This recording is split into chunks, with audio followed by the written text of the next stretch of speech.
राधे राधे। आज मैं आपको सुना रही हूँ 22वां अध्याय।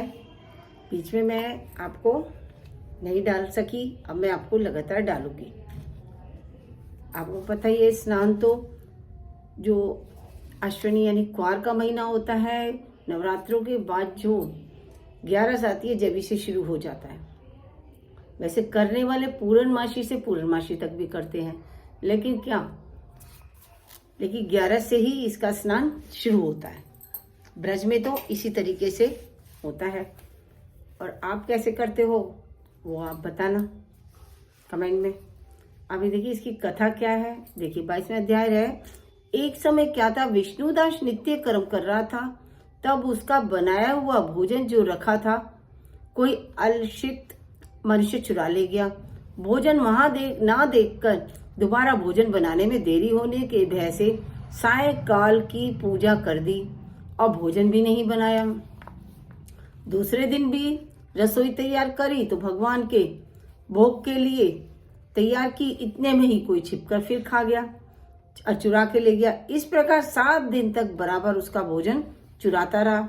तब विष्णुदास अपने मन में सोचने विचारने लगा कि मैं 7 दिन से भूखा हूँ, उपवास कर रहा हूँ, व्रत कर रहा हूँ, अब मेरा भोजन रोज गायब हो जाता है। तो उसके बाद वो भोजन दोबारा बनाता ही नहीं है और वो भूखा ही रहता है। इस कारण उसका 7 दिन का व्रत हो गया। अब मैं तो व्रत ही हूँ, आज भोजन की रक्षा करूंगा कि मेरा भोजन कौन लेके जाता है।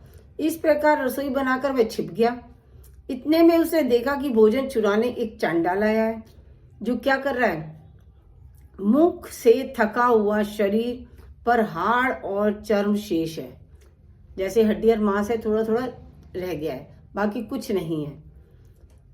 फिर क्या है, उसको देखकर ब्राह्मण बहुत दुखी हुआ और उस अन्न को ले जाने वाले को देखकर ब्राह्मण क्या कहता है, ठहर जा, सूखा भोजन कैसे करोगे। ब्राह्मण इतना दयालु था कि उसको बोला कि सूखा भोजन कैसे करोगे, घी ले जा, चुपड़ कर खाना।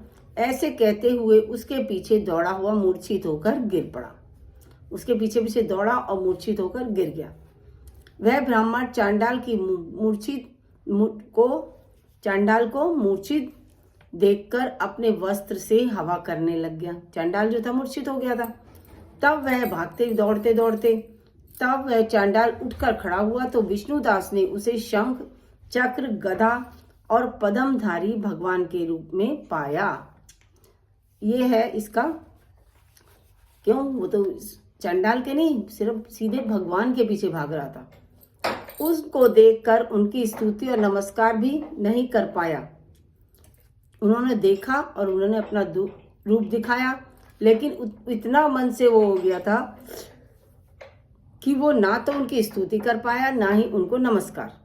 इसी समय इंद्र आदि 33 कोटि देवता वहां पर आए। गंधर्व और अप्सराएं क्या करें, नृत्य करने लगी। वह स्थान सैकड़ों विमानों से देवता और ऋषिगणों से भर गया। ऋषिगण और देवताओं से भर गया। और क्या था, सब गाने और बजाने लगे।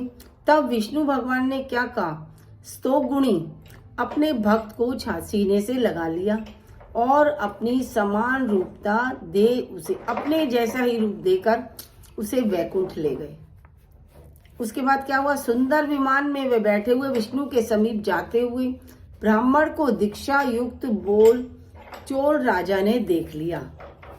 चोल राजा ने उसे देख लिया और वैकुंठ लोक को जाते हुए विष्णुदास को देखकर अपने गुरुओं मुद्गल को बुलाकर चोल राजा क्या कहता है कि जिसने चिढ़कर मेरे यज्ञ दान किया, वही विष्णु रूप धारण करके ब्राह्मण वैकुंठ को जा रहा है।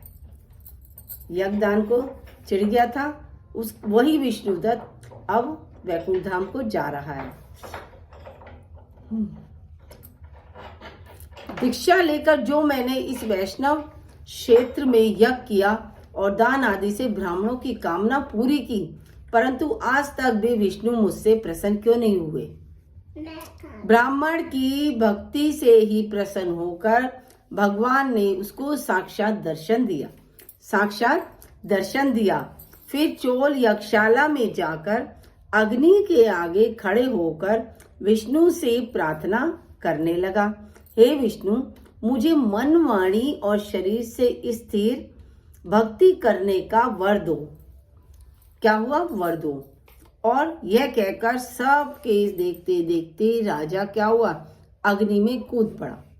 उसने विष्णु से मांग रहा कि जैसे इसको दिया वैसे मुझे भी दो वर। तब मुद्गल ने क्रोध से अपनी चोटी उखाड़ ली। तभी से उसके गोत्र में मुद्गल शिखाहीन होते हैं। तब ही अग्नि से प्रकट हुए भक्तवत्सल भगवान राजा को आलिंगन करके सुंदर विमान में चढ़ा लिया और अपना स्वरूप देकर उसको भी देवताओं समेत वैकुंठ को ले गए। उसे भी उस समय का विष्णुदास अब पुण्यशील हो गया था, पुण्य करने लग गया था, उसका स्वभाव बदल चुका था। चोर राजा है और क्या हुआ? और जो चोर राजा है सो सुशील हो गया। ये समानता पाने वाले दोनों भगवान के द्वारपाल हो विष्णु लोक में वास करने लगे। यही है इसकी कथा। मैं आपको कल भी सुनाऊंगी, अब रोज सुनाऊंगी। बीच में त्योहार आ गए इस कारण मैं सुना नहीं पाई, थोड़ी सी माफी चाहती हूँ, इसीलिए मैं नहीं सुना पाई। अब कहो तो 1 या 2 घंटे में मैं लाइव भी कथा सुनाऊंगी। मैं सोच रही हूँ दुर्गा सप्तशती का पाठ शुरू करने की। कईयों का आया था कि माता रानी का सुनाओ, तो मैंने कहा चलो माता रानी का मैं सुनाऊंगी। अब है क्या है? तुलसी महारानी नमो नमो, हर की पटरानी नमो नमो, धन तुलसी पूरन तपकीन, शालिग्राम बनी पटरानी, जाके पत्र मंजरी कोमल, श्रीपति कमल चरण लपटानी, जय जय जय तुलसा महारानी नमो नमो, हर की पटरानी। धूप दीप ने वेद आरती, पुष्पन की वर्षा बरसान, 56 भोग 36 व्यंजन, बिन तुलसी हरि एक न मानी। सभी सखी मैया तेरो यश गावे, भक्ति दान दीजे महारानी, जय जय जय समारी। 56 भोग 36 व्यंजन, बिन तुलसी हरि एक न मानी। सभी सखी मैया तेरो यश गावे, भक्ति दान दीजे महारानी। नमो नमो तुलसा महारानी, नमो नमो की पटरानी, नमो नमो तुलसा महारानी, नमो नमो हर की पटरानी। जय मेरी तुलसा महारानी। हर हर गंगे, हर हर गंगे, हर हर गंगे, हर हर गंगे। श्रीमन नारायण नारायण हरि हरि, श्रीमन नारायण नारायण हरि हरि, भजलो नारायण नारायण हरि हरि, श्रीमन नारायण नारायण हरि हरि। जय, मेरा पाठ पूरा हुआ। मैं आपको फिर चाहती हूँ, मैं वापस आऊँगी दोपहरी में या रात को, तो मैं सुनाऊंगी। सोच रही हूँ रात से शुरू करूँगी दोपहर से।